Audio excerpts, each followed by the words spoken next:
Hello ladies and gentlemen, I'm the Serious Strategy Gamer and welcome back to Ultimate Admiral Dreadnoughts Taskmaster Edition. Now, it is Season 3 and it is shaping up to be a very exciting one due to the scoring system that Brother Monroe has devised. But, before we go into the scoring system and where we stand, let's talk about this task, which is going to be a destroyer. We're going to play it in the end, but yeah, let's actually have a look here at the score. Now, last week, everyone actually scored the same number of points, 4 points for the task at hand. So that is very interesting. That was slightly differently achieved by everyone. Now, we did design the cheapest ship on this channel, but our competitors here did actually use a radio, which we didn't. So it turned out to be the same number of points, although due to the fact that we also have the season scoring system, there's 1 point to be earned for basically exploding an enemy ship. And Stealth 17 achieved that, which means he got a bonus point actually on top of the 4 points that he earned. And that means he's now standing at 9 points, on par with us. Just 1 point ahead of Spartan Elite 43 and 2 points ahead of Brother Monroe. That's fine for now. We are in a close match here. That's to be expected after week 2. But here are a couple of strategic things that I think are going very much in our favor. One of them is the fact that if you survive the battle without critical damage, you're going to get 2 bonus points at the end of the season. Brother Monroe, unfortunately, did suffer some damage in the first week, so he didn't do too well there. Everyone else is still eligible for that. The second one is, whoever gets the most cheapest designs gets a bonus point. We are currently sitting at 2. There are only 5 weeks. We only need 1 more to lock that in. Now, I think our competitors basically have 2 choices over here. Either they can either they can accept that, so they are going to accept that we are going to get that bonus point and potentially get 1, 2, 3 more points for the cheapest ships if we continue to do that every week. That would put us 4 points ahead of everyone else unless we screw up majorly. So that would basically mean that they're going to lose the game. Or they hope that I do something stupid. Or the alternative is that they're going to try to challenge us and that they're going to try to avoid us having the cheapest ship. Now, what we've done in the first 2 tasks is we've been actually fairly aggressive, which means that if they want to duplicate that, they will need to be super aggressive. And I'm hoping that that will cause them to compromise on a design, which ultimately might lead to them suffering some critical damage, maybe losing a ship. That would doubly hurt them because that is going to hurt them in the scoring for the week and for the entire season. So I think either way, they're going to be treading very difficult ground. And I think we are now in a comfortable position where we can design a cheap ship, but it doesn't need to be bare bones. We can actually build a ship that is sort of decent. It actually might be better if we don't go all the way to super cheap, because then we are super predictable for our competitors. And it might be better if we keep them guessing, if we make them think that they can reach the cheapest ship award, but only barely, and that they do actually need to go in. So let's see what we can do here. The other thing I am slightly concerned about is we're going to build a destroyer, and that doesn't really harmonize well with what we've been doing so far. Let's talk about this week's tasks then. We're going to build a destroyer against 2 Russian and 5 Russian transports, 2 Russian destroyers and 5 Russian transports. Pretty much Germany as usual, slight tech advantage here, 1926 against 1924. We do have a couple of design restrictions. That is going to be medium range, some form of radio, and 4 torpedo tubes. We're going to get scoring the usual way this time around, with transports being sunk 1 point, winning 1 point, no critical damage suffered a point, cheapest ship, only 1 point for 1 competitor. And if we do get by without launching torpedoes, we're going to get another point. So, that being said, here's the challenge before we go into the selection of any of that. Here's the challenge that I do see with destroyers. Our typical strategy relies on extreme protection. Extremely high side armor on any of our ships. That's, I think at least, that's not possible for destroyers. What's your maximum? Yeah, it's Can I actually increase that this way? No. Okay, so it's 1.5 inches of belt armor, and that's the maximum that we can do. That's very little, even with the even with better armor, with crop armor. How much are we gonna get? Plus 100. That's gonna be 3 inches of armor effectively. What do the main guns say? Yeah, you can see pretty much any of these guns can penetrate that at pretty much any range. So this armor is not gonna help us out this much this turn around. So that's why I'm really worried, and that's why I probably do not want to go for the cheapest potential ship, but we do need to make some compromises here that will actually use a good ship. So we're seeing about 2 million for Destroyer 1, 3 million Destroyer 3, 4 million, 6 million here. So how good are these hulls? Hull form, stability, resistance is probably going to be the most important one. So there's basically no difference here. A little bit more floatability. That's probably not worth it. Yeah, but look at the resistance boost. 78, 80. 80 is probably not worth it. Yeah, I do like the stability. Floatability is actually also higher. Yeah, you know what? So I'm thinking that due to the fact that this guy here has the best resistance rating, which increases ricochets, I think what we can do, instead of being super reliant on armor, we can try to run towards the enemy and hope to get a lot of ricochets, which I think is going to be useful. Nevertheless, we're going to try to build it as least costly as possible. So does that actually change here with the, no, I think the resistance is, that's a hull number. Okay, fine.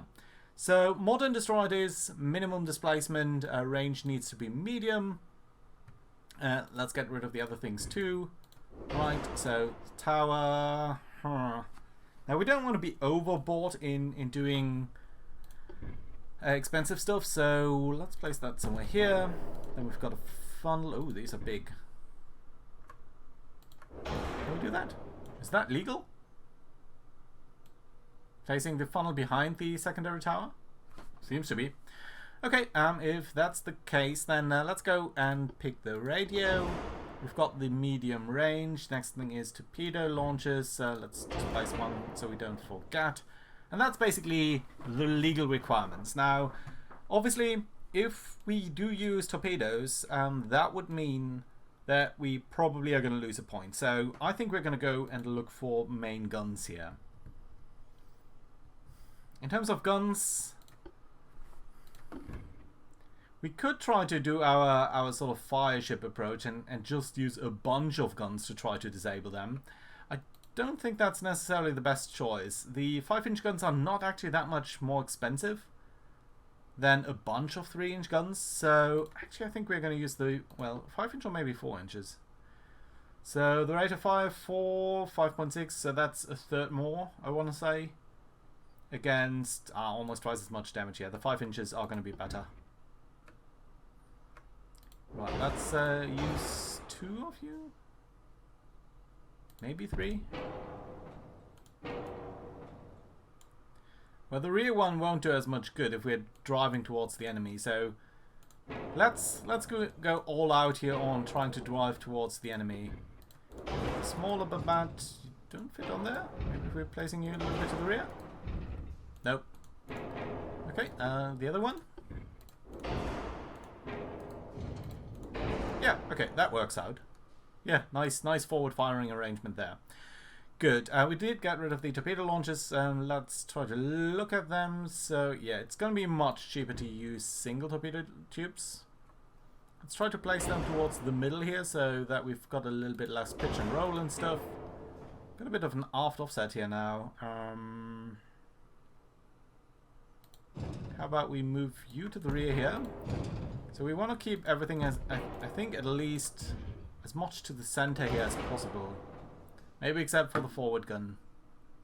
So you've got a decent firing arc there. Okay, let's place you guys further over here. And get rid of these guys. Now we've got a slight forward offset. That's going to be fine. We can deal with that. Ha, look at that. Basically came out to nothing here. Great. Okay, fantastic. So that's a good ship there, I think.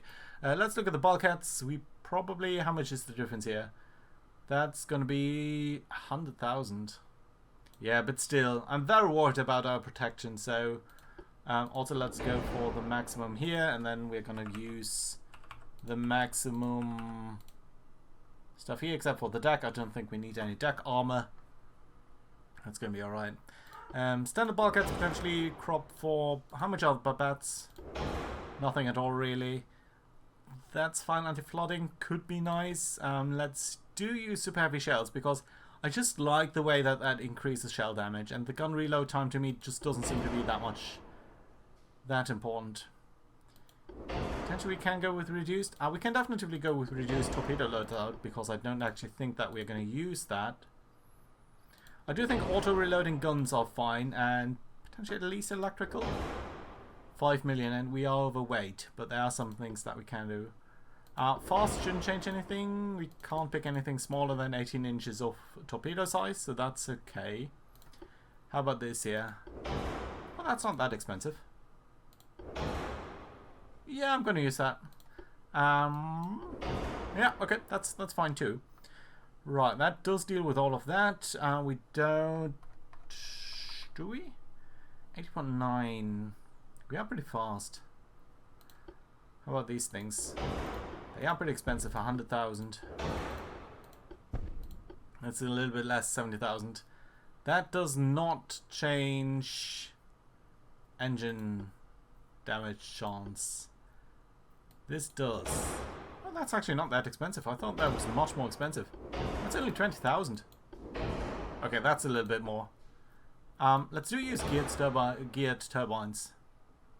That should be okay. Let's dial down a little bit on the speed here. How low do we need to bring it for the weight to make some sense? 33 knots? 33.5 or something? Yeah, that would barely work. We've got a great forward offset now, because I guess I changed that. I should have done that later.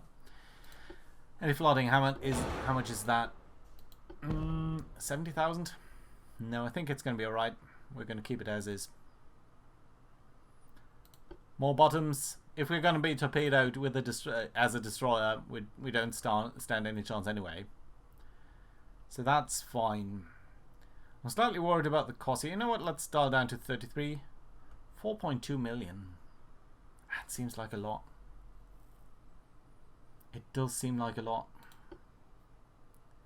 We've got the worst tower. We've got the worst funnel already. There's only one of you guys. We could try to get rid of the barbette. Then if we're directly sailing towards them. No, but I think the barbette is a good choice, isn't it? It's not that expensive. 50,000.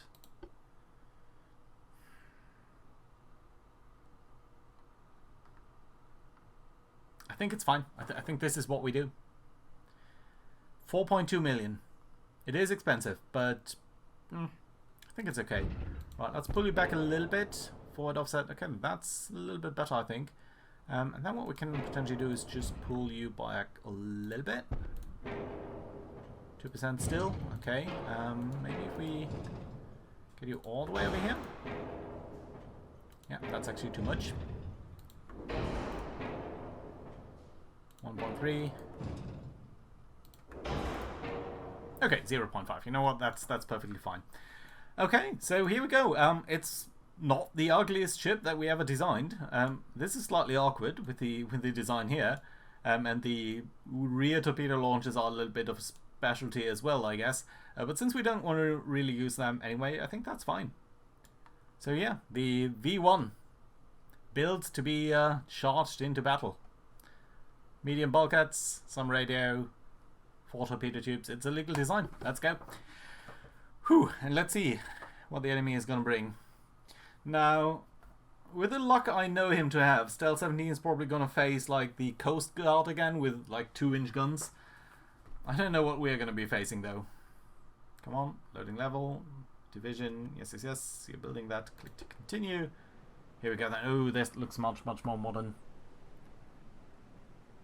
It's hard to say. I do count two turrets there to the rear, potentially 2 to the front. Just look at the size here between these two destroyers. That is not going to be nice. We're going to use no torpedoes. We're going to use high explosives if we can. It is morning, light breeze, slight waves. We've got a good hull stability, but whether or not that is going to be enough, I don't know. 33 knots. Look at him bouncing. He's basically awash under there in the rear. That's a peculiar... Oh, look at that. Oh, look at that. Okay, come on, I need to... what's the... interface? Control, Alt, Shift, Z. It's really... Control, Alt, Shift, Z. Print that.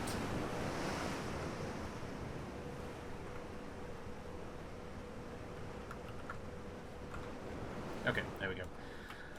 Right. That just was such a natural, nice screenshot there.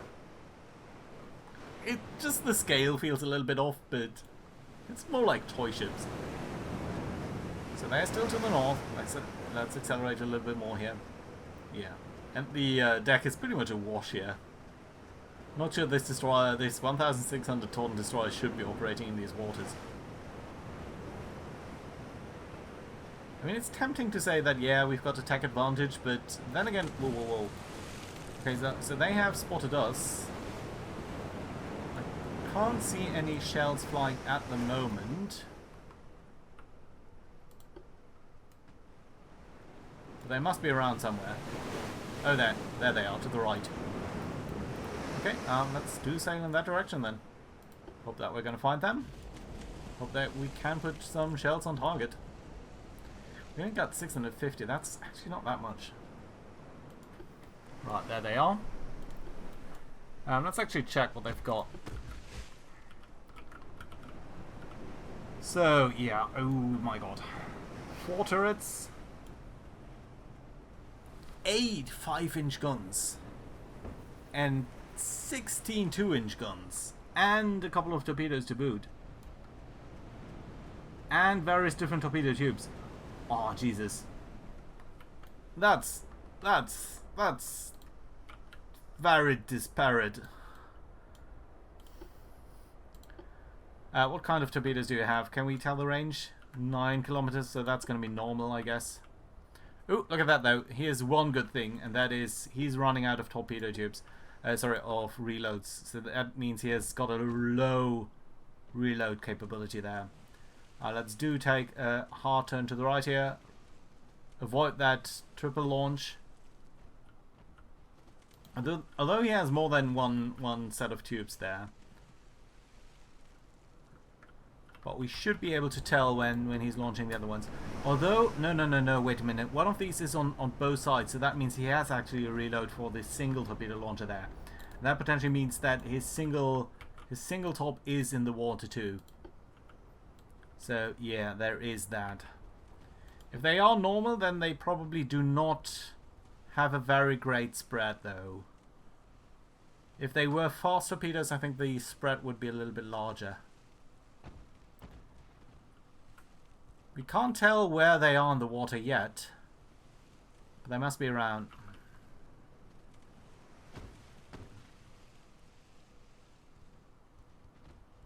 Okay, way to our rear there. That's fine.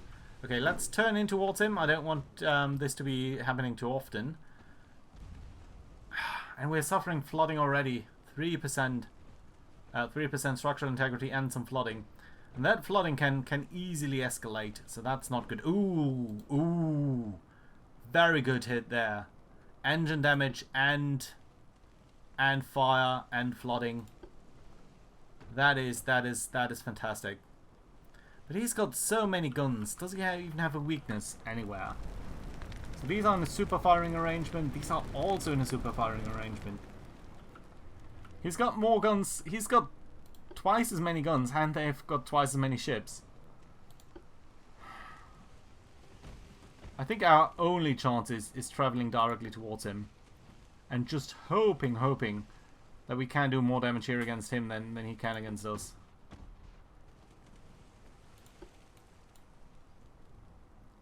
He's turning away, it seems. Why is he turning away? Why is he turning away? That's not typical behavior. So I'm thinking that could be due to torpedoes that this guy has launched, which are somehow in the water. The alternative is that he's trying to present his other torpedo tubes. Why is he dancing around like that?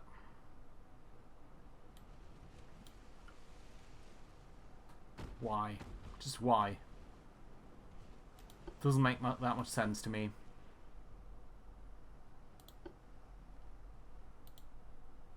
Has one out of 1, 2, 3. So you, my friend, must have launched at this moment. So we need to get on a different setting over here. I'm going to turn a little bit to the right here. I'm going to actually decrease my speed a little bit. I'm hoping that we can cause more damage here against him. So 3,000 tons, maximum bulkheads to 7 inches of belt armor. Enhanced reload. Jesus. He's got a very good ship. That's for sure.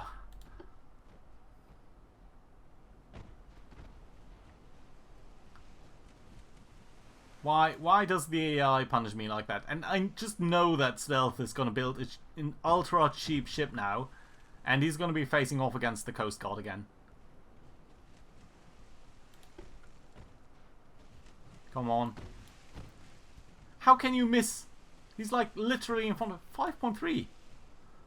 That's an incredibly bad chance to hit.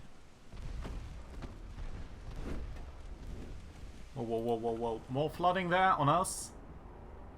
91%. Engine damage on him again.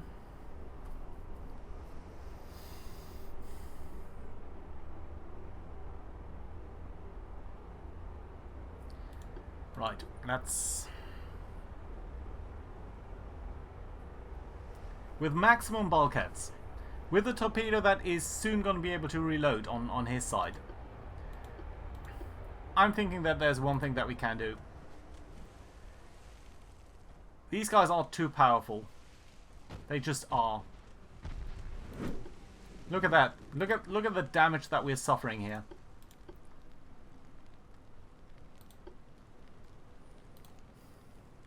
Question is, do we use our torpedoes? We've suffered quite a bit of damage here. 12 points versus his 20.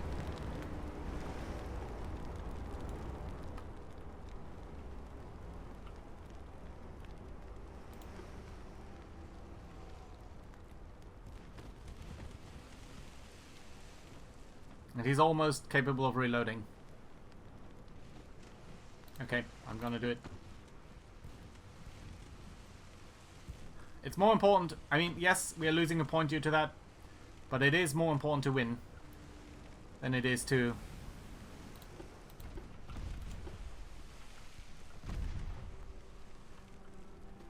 than it is to worry about 1 point here. That's going to be a nice hit there. Dual hit, actually, I think. Yes. And there we go. There's his torp, too. I just knew that he would send that out.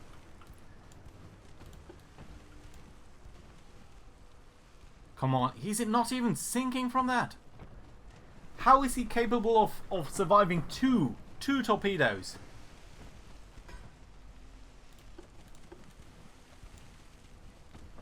That doesn't make any sense.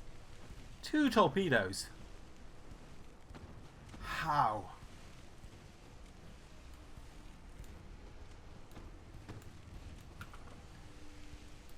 That guy. These bulkheads, man oh man. I was sure that would finish him off. But it just doesn't. Now, which side did we actually launch from? I think the left side.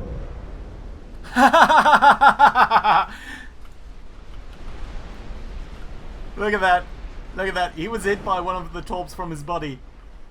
Oh, that's brilliant. Oh, that's brilliant. That wasn't even our torpedo. Certainly you cannot take that. No, you actually are. You're actually going to tell me that you're going to survive that. Oh, that's just... That is just rich. Come on now. Oh, more flooding here.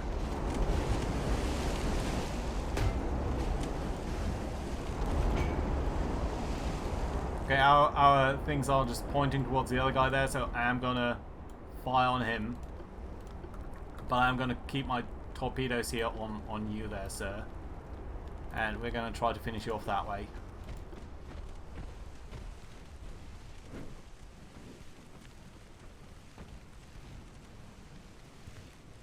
Luckily they have no minimum arming distance or anything like that, so hopefully we should be able to put him in nicely here. Come on, I know that on the right side we haven't launched.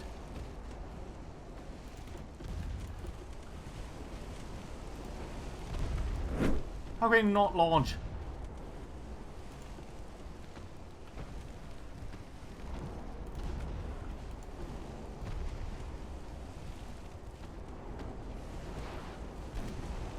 That guy, he's turning on a dime. Now we've finally launched, but we have suffered some engine damage. Ah, and we are past it from the side. Exactly what I wanted to avoid. Okay, if he isn't going down after that, then really I don't know. We do need to focus on the other guy here.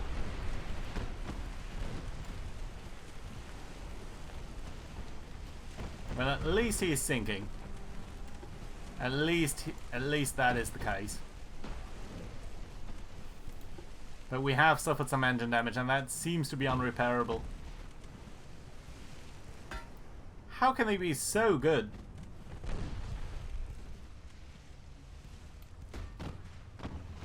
How can we miss so badly? He's literally in front of you. Okay, finally a hit, at least. Even if it's not a very good one.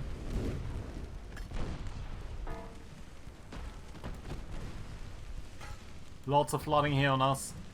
Some on him, but it's not going to be enough, really. This is going to be it. And he does have another top. No, he does not. But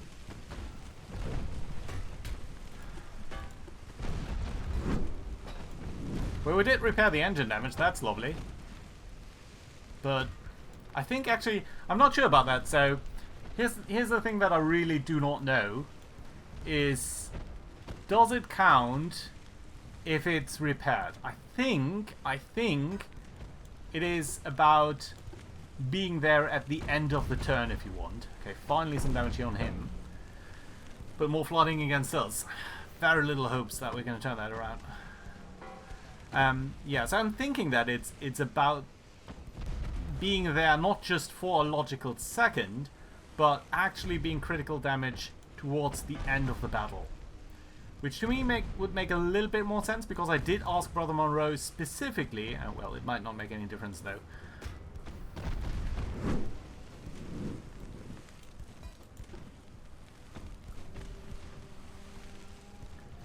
Come on now, come on now. You must hit, my friend, you must hit. We cannot have him pester us and not be able to do anything in return here.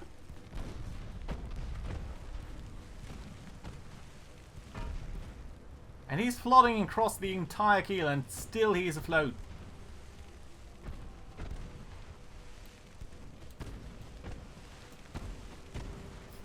Really? You're shooting here? Even though he's here? Come on now, come on now. How can he be that buoyant?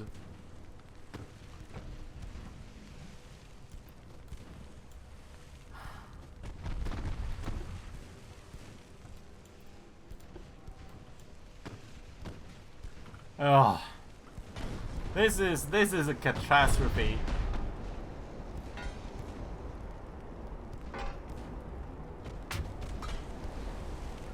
Whew. Whew. Whew. Finally.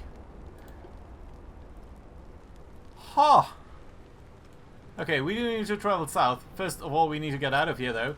Actually raise some steam here, because this guy is weirdly now collision path.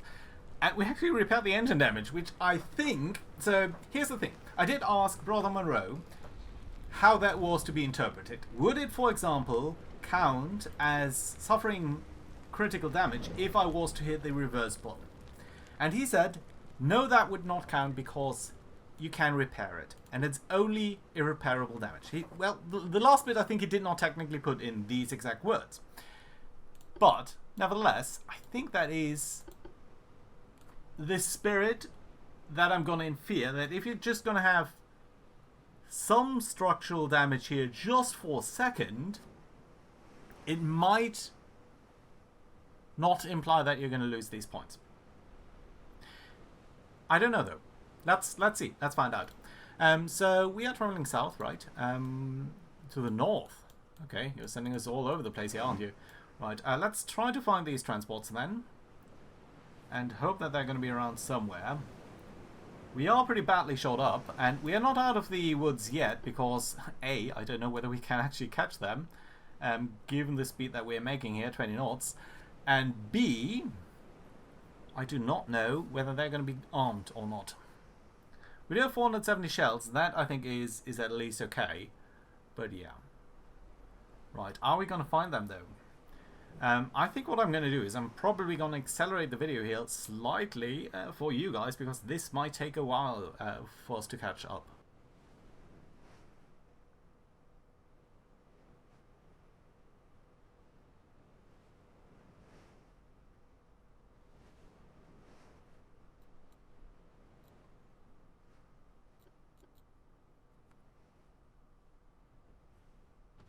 Okay, and here we are. So there is one of the transports, which we are immediately going to sink, it seems, or at least cause heavy damage to. That's good. There are, of course, 4 more, so let's see. I'm probably going to just keep on accelerating it a little bit, because these guys are unarmed, so that doesn't seem to be too bad here. It is to the north, so let's see whether we can catch them like that. Whew, finally we found him. That took ages in real life, but I am pretty confident that with 300 rounds here, we will be able to sink him, and indeed we are. So, here we go then. So we have used torpedoes, that's for sure, so we cannot get 5 points, 4 points maximum. Not sure whether our ship with 4.2 million is going to be the cheapest. Probably not. What I will say is the verdict on whether or not we're going to get a point for the non-persistent, for the temporary engine damage that we did suffer there for just a minute, whether or not that disqualifies us from that point and from the season points, I don't know. I think not. I think I interpret the rules in a way that says if it's not permanent, as in you're ending the battle with that, then I think it's fine. That would mean we can earn anywhere between 3 and 4 points, but we'll have to see. So, do check out everyone else's videos, and I'm very intrigued to see how our competitors did here. Thank you very much for watching. Hope you enjoyed. Do leave a like and everything, and see you around next week. Bye bye.